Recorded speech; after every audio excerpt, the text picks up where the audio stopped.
I went to high school here, then I went into service. Okay. Got drafted. I went in February 44, got out November 11th, 46. We were standing in line, we were supposed to go in the Navy. They said they wanted volunteers for the Marine Corps. And they went, you. And that was our volunteer. We got on a troop train went from Buffalo all the way to San Diego. 3-4 days on the train. Went to California, then Hawaii. Stopped at Aniwito, stopped at Okinawa, went into Japan and Sasebo, and stayed there for a year, and then took a boat trip from Sasebo to Yokohama, up near Alaska, stopped at LA, stopped seeing one of my old girlfriends, got back on board, through the canal, stopped at Cristobal, and to Norfolk. Got discharged there. I went in out of boot camp, went in the Marine Air, was stationed there for a while. Then they got all these people slaughtered in Saipan and Iwo, and they needed more warm bodies. So they shipped us to Camp Pendleton for amphib training. And then we did that, and then off we went. I was attached to different companies. Okay. I ended up with the 5th Marine Division. We had the alligator patch on. And in Hawaii, got attached to the 8th Service Regiment, and it was a license to steal. How so? You had, in Japan, you're in Sasebo, was a Japanese naval base, and we were dock masters. We had charge of these ships come in, and you dedicate where they the merchandise went. Whatever they took off the ship had to go to different warehouses. Well, I had 15 Japanese girls working for me, and I had the Army guys serving as unloading these ships, and you just.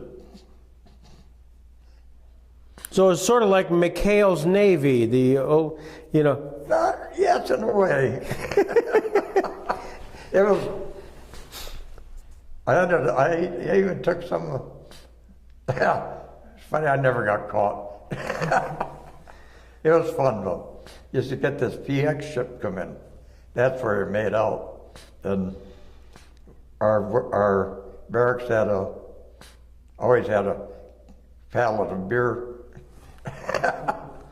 But I had a lot of fun in Sasebo. We took a pontoon off a Japanese seaplane, and we had that cut out a hole in that pontoon, and it was two of us. They towed us around the harbor, and that's when I wish I'd had my camera then. Come across these Jap carriers with the holes in them where they've been bombed out, and these Jap subs, they were lined up, and one of them was the one that sank the Indianapolis. Oh, wow. But, when we first got in there, we were barracks in these caves, immense caves. They had Japanese submarine parts in there. And they had one of these big periscopes. I mean, not periscope, yeah, a periscope, but it had one of these ship binoculars that stood up like that. I took it with me. Then I got tired of carrying it and left it. We had a platoon that was a dockmaster platoon. Right. We had, it's a platoon, 32 men. We all had different ships. We had a lieutenant colonel in charge of this platoon, and we had master sergeant and a couple lieutenants. Our billets billeted in the former Japanese officers' barracks. We were two to a room, had my own dark room there, and I made prints of nothing obscene. It was just regular prints of the guys that had in the service, and I got all that down in Florida. Wow. Although up here, my daughter kept a couple and showed some of the Jap girls that I worked with in the dockside. We walked in Japan, we were the first ones in there. And we had no weapons on us. Wow. And of course, they took all our good-looking women and shipped them out. The bounty of war, you know. Yes. Yeah. I had a discharge. They gave us a Japanese Field Army sword and a Japanese rifle. And I took it home. I gave the sword to my son. I could kill him because I think he traded it off for a gun. That thing was sharp. You traveled on LSTs. Yeah, that's the one with the doors open. Right. And I traveled on APAs, which were attack personnel. Crew doors 7,800 on it. It was in Hawaii. That thing was loaded up for the invasion of Japan. We had to unload it and load it up for occupational duty. 31 days on an LST. Typhoon off the coast of Okinawa. You did? And that's the only time I actually been scared. There's only that quarter-inch steel separating you from the go, whoa, that's all.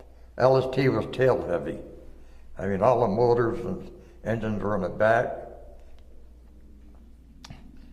Made you worry. Other than that, it didn't bother me a bit. What's the action? You're scared. You're inside. Yeah. The ship, and like I say, an LST is tail heavy. I can go boom, boom, and go up, boom. Come across the crest of a wave, and it come down hard on the next wave coming. There was this seagoing tug following us. We never seen him half the time because he was underneath the waves, but he made it.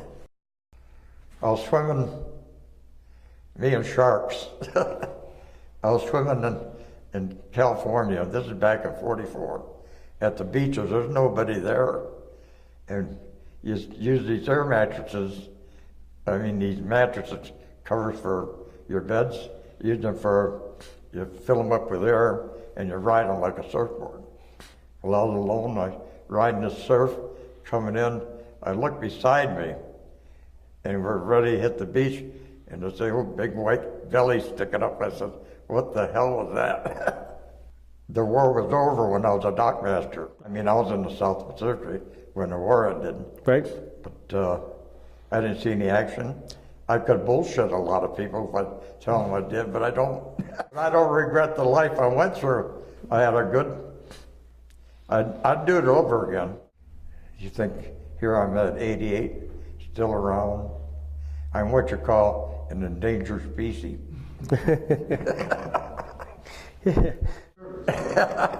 They threw me in jail up there. Here? Up in Niagara Falls. Oh, yeah? First time I ever been in jail. I was there by my lonesome. And called my brother up, big dealer, wheeling dealer. He was 98, he just passed away. And finagling with all them cops and that, I ended up having breakfast with the Hef Mafia guy, Niagara Falls. Experience. Exactly. And you got out. If I'd have kept my mouth shut, just pleaded guilty, it wouldn't have cost me all that money.